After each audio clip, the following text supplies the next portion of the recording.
Okay, YouTube, yeah, back to part 2 of the Reptile enclosure update. Back to the custom tank here. Like I was saying, I definitely need to do a lot of repairs to it before it's ready for an animal, but it's quite nice. Quite large as well. Takes up a lot of room. Another thing I forgot to mention about the top tank here, by the way, this top is hinged on. So it lifts just like that. And back here, this corner piece of glass, there's actually a valve in the bottom there and a spot on the top, and that's actually a working 4-gallon fish tank in the back of this big 125-gallon tank, which I think is pretty cool. It was a custom idea. And moving on over to my subadult ball python. He's in here. You can't really see a whole lot into his enclosure here. Let's see if I can fix that. He's got a big vine up there, a bunch of plants in the back. This is another 40-gallon breeder, by the way. It's got a cool hide and a warm hide. Big piece of wood. It's on aspen bedding. I got some moss in there to try and keep the humidity up, but still having a hard time with that. But he's doing good in there. It's about 3.5 feet long. I'll do more in-depth videos on the animals eventually. And moving down here is actually what I just purchased yesterday, which is a baby Kenyan sand boa, which is in there somewhere. And I'll do a video on him sometime soon too.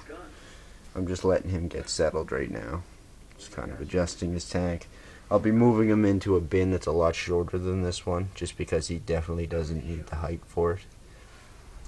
And moving out here is where my adult ball python is. Actually, I might as well do a quick video on this fish here too. I'm not sure what type of fish it is. If anybody knows, please let me know. He is massive and very aggressive.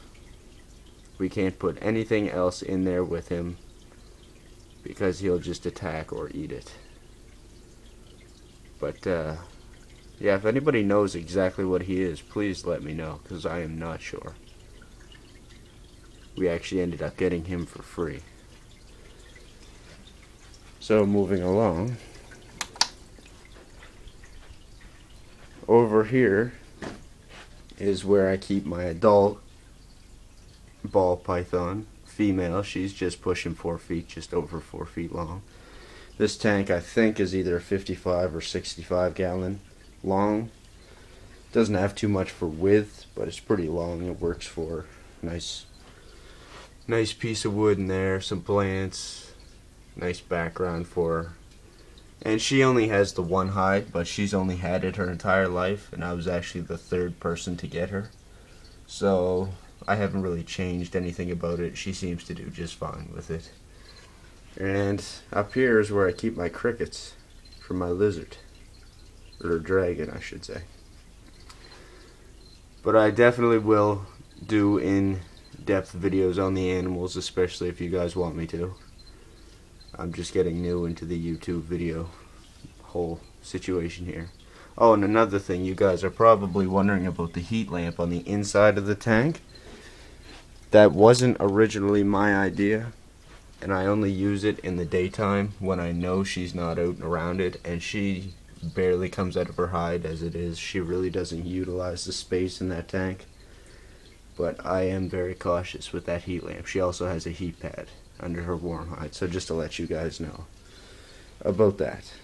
But yeah, that's pretty much it on the enclosures. Let me know what you think, and let me know if you want to see any of the animals. Okay.